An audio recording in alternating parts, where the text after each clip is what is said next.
أصعب مرحلة في رحلة الأمراض المناعية هي مرحلة ما قبل التشخيص.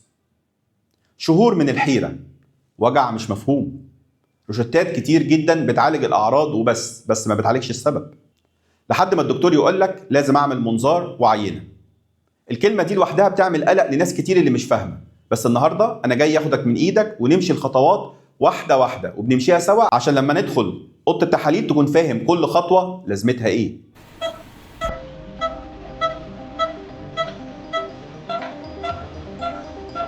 مش كل ألم في البطن مجرد قولون، وأحيانا الجسم بيهاجم نفسه. التهاب الأمعاء المناعي مرض مزمن لكنه مش خارج السيطرة. أنا الدكتور أحمد جلال، استشاري أمراض الجهاز الهضمي والكبد والمناظير. هدفي إن إحنا نفهم المرض عشان نسيطر عليه. العلاج مش بس دواء، العلاج رؤية واضحة، تشخيص دقيق، متابعة منتظمة، وهدف محدد. هدفنا العلاج الموجه نحو تريد توتال. التهاب القولون تقرحي ومرض كرونز مش نهاية الطريق، بالعلم الصح نقدر نمنع المضاعفات ونحافظ على الحياة طبيعية.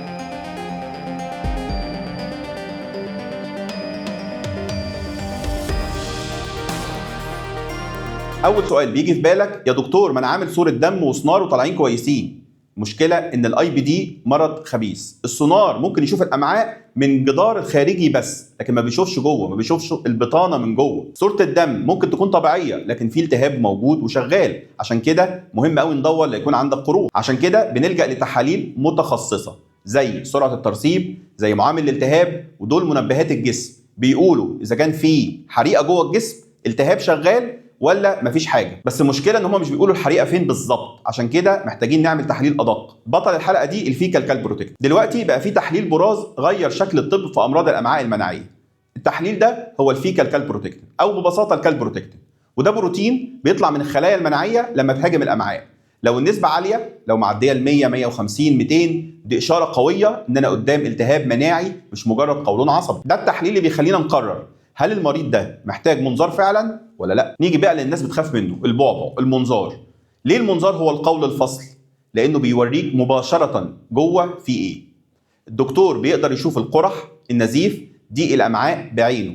ثانيا العينه، ودي اهم نقطه لان المرض ده مرض مزمن، فبندور على خلايا مزمنه. الدكتور بياخد حته صغيره جدا من الامعاء قد حبه الرز كده وبيحللوها تحت الميكروسكوب. التحليل ده بيفرق بالملي بين مرض كرونز ومرض تقرحات القولون، لان العلاج بالنسبه للمرضين مختلف عن بعض. وعلى فكره العينه مش معناها كانسر. ناس بتفتكر ان انا خدت عينه يبقى انا عندي كانسر، لا، ده اجراء عشان اشوف اذا كان في اي بي دي ولا لا، عشان اعرف نوع الالتهاب ونشاطه. عشان المنظار يطلع دقيق التحضير هو السر. لازم اشرب الملينات كامله، اتبع نظام الاكل. مهم قوي ان انا انظف القولون كويس عشان يبان كويس. الدكتور بيشرح لك طريقه التحضير ولازم التزم بيها بوضوح.